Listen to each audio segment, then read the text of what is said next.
Why is the Prime Minister silent? What is the reason? He should apologize to the students and he should stop this nonsense. 22 दिन से एक आदमी अनशन पे, 23 दिन से आप उससे बातचीत नहीं करोगे? इतने अहंकार में हो आप? तमाशा बना रखा है। ये नकारात्मक जो सोच है विपक्ष का, उसको छोड़ना चाहिए। 12 साल हो गए, हम सब देख रहे हैं ना। देखिए, एंटी यूथ है, एंटी गरीब है, एंटी किसान है। कोई कल्पना नहीं कर सकता था कि आजादी के बाद इस तरह का व्यवहार किसी सरकार ने किया हो। नमस्ते, मेरा नाम है आशीष और आप देख रहे हैं संसद में आज।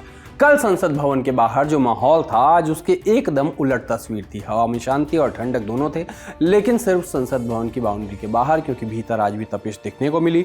छात्रों पर हुए लाठीचार्ज और नीट पेपर लीक के मुद्दे पर संसद के अंदर जबरदस्त हंगामा हुआ। काले कपड़े लहराए गए। एक समय माहौल इतना गर्म हो गया कि सांसद सुरक्षा में तैनात सिक्योरिटी पर्सन पर ही चिल्लाने लगे। किसके साथ क्या हुआ, किसने किसे लेकर क्या कहा, सब जानने के लिए चलिए शुरू करते हैं आज का शो।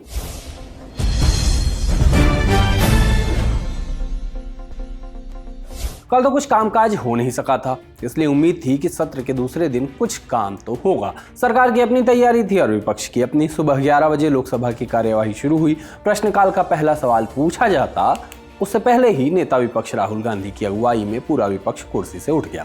नीट पेपर लीक पर चर्चा की मांग की। प्लकार्ड और काला कपड़ा लेकर सांसद वेल में आ गए। जबरदस्त नारेबाजी होने लगी, जिसको देखते हुए कार्यवाही को 2 मिनट के भीतर ही 12 बजे के लिए स्थगित करना पड़ा। 12 बजे कार्यवाही फिर शुरू हुई तो आसन पर संध्या राय थी। सूचना दी गई कि स्पीकर ओम बिरला ने किसी भी स्थगन प्रस्ताव को मंजूरी नहीं दी है। अभी कामकाज आगे बढ़ता, इसके पहले ही कैमरे के फ्रेम में समाजवादी पार्टी के सांसद धर्मेंद्र यादव सत्ता पक्ष की ओर काला कपड़ा लहराते हुए दिख गए।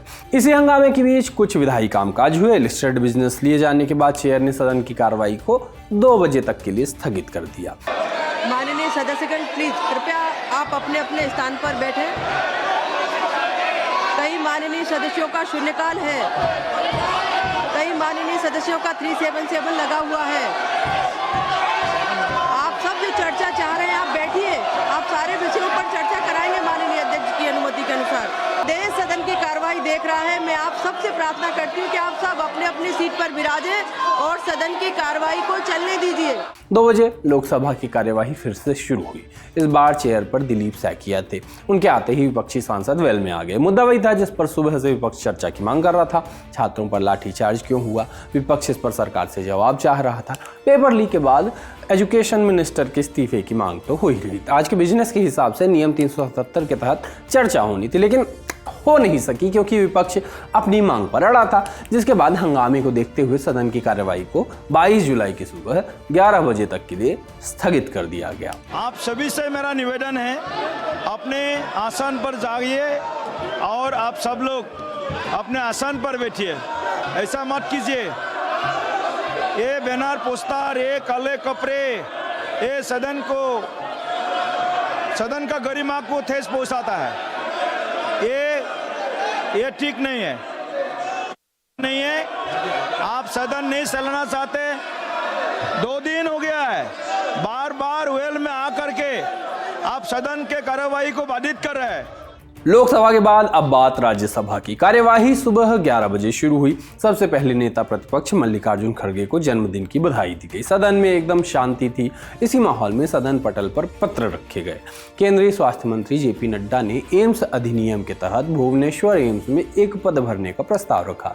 इसी बीच मल्लिकार्जुन खड़गे अपनी जगह से उठ खड़े हुए।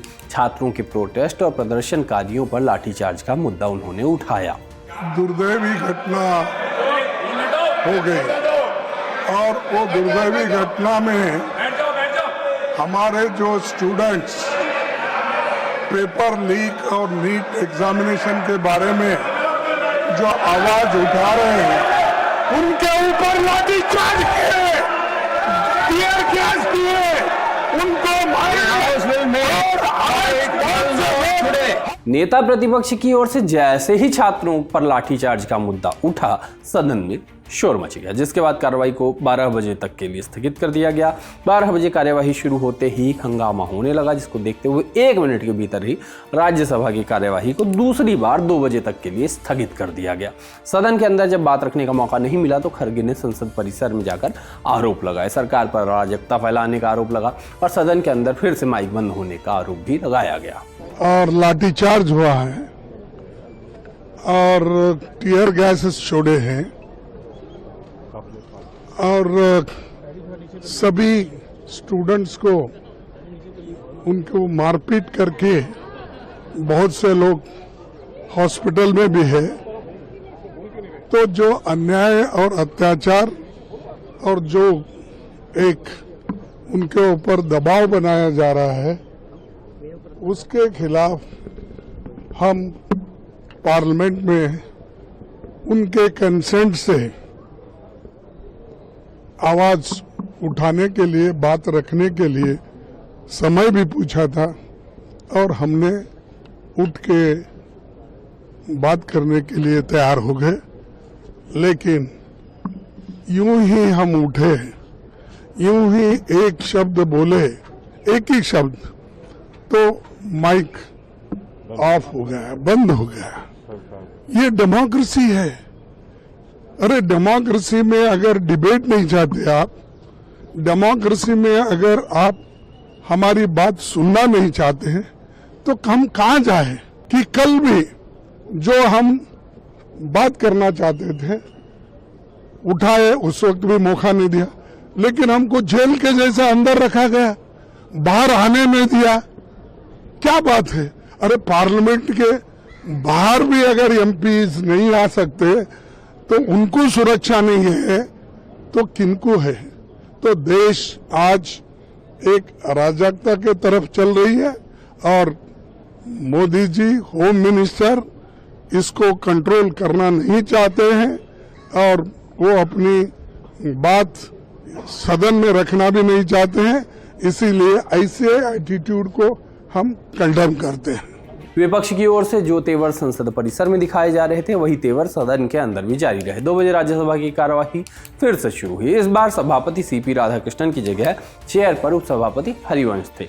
चेयर के बदलने से सदन का मुद्दा तो नहीं ही बदला, वो अब भी वही था, छात्रों पर लाठीचार्ज और नीट पेपर लीक। इस बीच चेयर की ओर से बार बार कार्यवाही चलने देने की अपील के बावजूद कोई असर नहीं हुआ, जिसके बाद सदन की कार्यवाही दिन भर के लिए स्थगित कर दी गई। अगर आप बोलना चाहते हैं सदन में इस तरह शोरगुल करेंगे, सभी लोग खड़े रहेंगे। सदन अगर नहीं चलने देना चाहते हैं आप, प्लीज मेरा आग्रह है, take your seats and allow the discussion.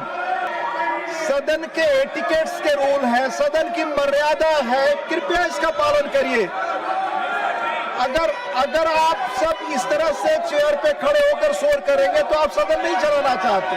आपसे निवेदन करना चाहता हूं कि सदन की चर्चा जिन रूल्स रेगुलेशन के तहत होती है उसी के तहत होगी।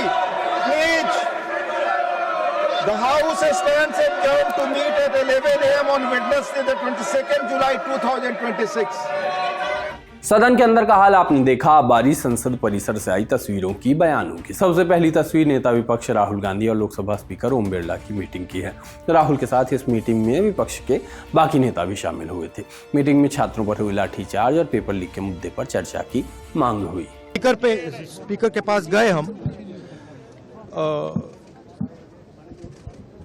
एंड हमने कहा कि देखिए हम स्टूडेंट इशू पे डिस्कस करना चाहते हैं और स्पीकर ने हमें कहा कि डिस्कशन के लिए उन्हें सरकार से पूछना है। दूसरी तस्वीर आई आम आदमी पार्टी के सांसदों की, जो छात्रों पर किए गए लाठीचार्ज के विरोध में नारेबाजी करते दिखे। मकर द्वार के सामने जब संजय सिंह सांसदों के साथ ही विरोध कर रहे थे, उस बीच उनको सिक्योरिटी पर्सन ने नारेबाजी करने से रोका, जिस पर वो बुरी तरह भड़क गए। ये भारतीय जनता पार्टी का सदन नहीं है, ये हम सबका सदन है।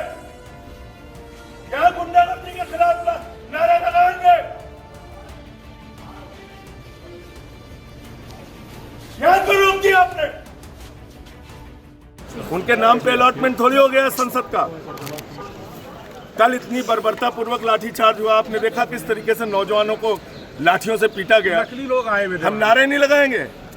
नकली लोग बिना बैच पहने, बिना पुलिस का बैच नाम लगाए किन लोगों ने मारा हमारे नौजवानों को? किसी का सर फोड़ दिया, किसी के कपड़े फाड़ दिए, लाठी में कील भी लगा रखी थी उन्होंने। तमाशा बना रखा है। 22 दिन से एक आदमी अनशन पे है, 23 दिन से आप उससे बातचीत नहीं करोगे? इतने अहंकार में हो आप? पूरी दुनिया में घूम घूम के आप मेलोडी चॉकलेट खा रहे हो, ऑस्ट्रेलिया न्यूजीलैंड सैर कर रहे हो। विपक्ष जब सदन के अंदर अपनी बात रखने में सफल नहीं हुआ तो संसद परिसर से विरोध दर्ज कराया गया। पहला बयान था लोकसभा में नेता विपक्ष राहुल गांधी का। सीजेपी प्रोटेस्ट में हुए लाठीचार्ज पर भड़के राहुल गांधी ने पीएम की खामोशी पर सवाल उठाए। Modi ji has not even apologized for what has happened yesterday. Now, ये जो युवा हैं, ये एजुकेशन सिस्टम के बारे में, टेस्टिंग सिस्टम के बारे में प्रोटेस्ट कर रहे हैं। पूरा देश जानता है कि education system, testing system is broken. It has ceased to exist. Testing system has been hollowed out by termites. That is all they're saying. Nothing wrong with it. We've been saying it. I've been doing presentation after presentation about this. Why is the Prime Minister silent? What is the reason? He should apologize to the students and he should stop this nonsense of police people thrashing students. This is completely wrong. Rahul Gandhi के बाद केरल के वायनाड से कांग्रेस सांसद प्रियंका गांधी वाड्रा ने भी छात्रों पर हुए लाठीचार्ज का मुद्दा उठाया। फिर से एजुकेशन मिनिस्टर के इस्तीफे की मांग को दोहराया गया। सिंपल सी चीज है, आप प्रधानमंत्री हैं, आपकी जिम्मेदारी है, ये युवा हैं, हम सब इस सदन में रोज आते हैं। आप ना तो यहाँ पे आप चर्चा करना चाहते हैं, ना ऑपोजिशन को आप पॉइंट उठाने देते हैं, आप डिस्कस नहीं करना चाह रहे हैं। ये सदन है किसका? ये उन्हीं युवाओं का है ना जिसको आप रोक रहे हैं बाहर, जिन पर आप लाठीचार्ज कर रहे हैं, जिन पर आप आंसू गैस चला रहे हैं। देखिए, एंटी यूथ है, एंटी गरीब है, एंटी किसान है। अब 12 साल हो गए, हम सब देख रहे हैं ना, किसान आंदोलन कर रहे हैं, आप उन पे दमन कर रहे हो, अब बच्चों पे दमन कर रहे हो। बच्चे हैं, सुन लीजिए इनकी बात, क्या होने जा रहा है। अगर इनकी बात शांति से सुन लें, आप मंत्री जी की जिम्मेदारी है, उनसे रिजाइन करवाइए। देखिए, एक जमाना था जब मंत्री जिम्मेदारी लेते थे। मुझे याद है एक ट्रेन का एक्सीडेंट हुआ था शायद 80s में, अगले दिन उन्होंने इस्तीफा दिया। जो मंत्री रिस्पॉन्सिबल थे, जो उसके समय के रेल मंत्री थे, तो इस्तीफा दीजिए, जिम्मेदारी लीजिए और सबसे जरूरी तो यह है कि सिस्टम को दुरुस्त करिए। प्रियंका गांधी एक और जहां सरकार को निशाने पर ले रही थी, वहीं सत्ता पक्ष कॉकरोच जनता पार्टी के प्रोटेस्ट का विरोध कर रहा था। विरोध का विरोध। हिमाचल के मंडी से बीजेपी सांसद कंगना रनौत ने क्या कहा, सुनिए। बहुत ही ज्यादा आप लोग भी अंदर, आप लोगों ने देखा सब लोग कितना घबरा गए थे और गेट्स भी बंद कर दिए गए थे और सब पार्लियामेंटेरियंस हैं वो भी अंदर कैद हो गए थे और हमें जब एडजर्न भी हुआ, हम कहीं मूव नहीं कर पा रहे थे। आप लोगों ने देखा किस तरह से मॉब जो है इस तरह से जो है अटैक करता हुआ अंदर हम पे भी। कल एक वक्त तो ये था, हम सब कहेंगे कि कुछ डर गए थे सब कि शायद अटैक कर देंगे हम पर या किस तरह से करेंगे, तो लेकिन मैं दिल्ली पुलिस की सराहना करती हूँ। उन्होंने जो है हमारे बीच में शील्ड बनकर खुद पर जो है पथराव नहीं चाहिए या चोटें खाई, लेकिन जनमानस को कोई हानि नहीं होने दी। सत्ता पक्ष प्रदर्शनकारियों पर सवाल उठा रहा था तो विपक्ष सरकार के रवैये और लाठीचार्ज को निशाने पर ले रहा था। समाजवादी पार्टी के सांसद और अध्यक्ष अखिलेश यादव ने प्रदर्शनकारी छात्रों पर हुई कार्रवाई की तुलना हिटलर से कर डाली। और जो कल छात्रों के साथ, युवाओं के साथ हुआ है, कोई कल्पना नहीं कर सकता था कि आजादी के बाद इस तरह का व्यवहार किसी सरकार ने किया हो। सर पर चोट है, आंसू गैस के गोले चले, लोगों के सर पे टांके आए हैं, पैरों की हड्डी टूटी है, हाथ की हड्डी टूटी है, या टांके आए हैं कि कभी हिटलर ने अपने पॉलिटिकल लोगों के साथ इस तरह का एक गैंग बनाया था। लगता है इस तरह के लोग थे जो प्राइवेट ड्रेस में थे और लाठी लेकर के लोगों को मार रहे थे। कभी हिटलर ने बनाया था और आज हम लोग भारतीय जनता पार्टी की सरकार में देख रहे हैं। इस तुलना से बीजेपी सांसद भड़क गए। दिल्ली से बीजेपी सांसद मनोज तिवारी ने राहुल गांधी को निशाने पर लिया। कितना ये हंसी की बात है ना कि आप जो तख्ती दिखा रहे हैं उसको करना नहीं चाहते हैं। आप तख्ती पे जितने मुद्दे दे रहे हैं वो सब पे बहस करने को लगातार अध्यक्ष जी बोल रहे हैं। ये नकारात्मक जो सोच है विपक्ष का उसको छोड़ना चाहिए। कोई ऐसा विषय नहीं है जिस पे संसद में बहस न हो सके, लेकिन इन लोगों को एक आदत लग गई है कि संसद के विषय को सड़क पे ले जाएंगे। संसद का विषय सड़क पे नहीं हो सकता, वो संसद में ही होगा। सत्ता पक्ष और विपक्ष दोनों साइड की बात सुनने के साथ आपने सदन के अंदर का हाल भी देखा। कुल मिलाकर देखे तो आज के दिन का सार यही रहा कि विपक्ष अपनी मांग पर चर्चा की डिमांड करते हुए अड़ा रहा, सत्ता पक्ष अपनी दलीलें देता रहा। दिन की आखिरी तस्वीरें राहुल गांधी और प्रियंका गांधी वाड्रा के धरने की रही, जो वो पीएम आवास के सामने धरने पर बैठे नजर आए। तमाम उठापटक के बारे में अपनी राय आप हमें कमेंट बॉक्स में बताइए। बाकी आपके लिए ये शो लेकर आई थी हमारी साथी सुप्रिया। मैं हूं आशीष, कैमरे के पीछे हैं हमारे साथी दानिश। देखते रहिए तीला लंटॉप।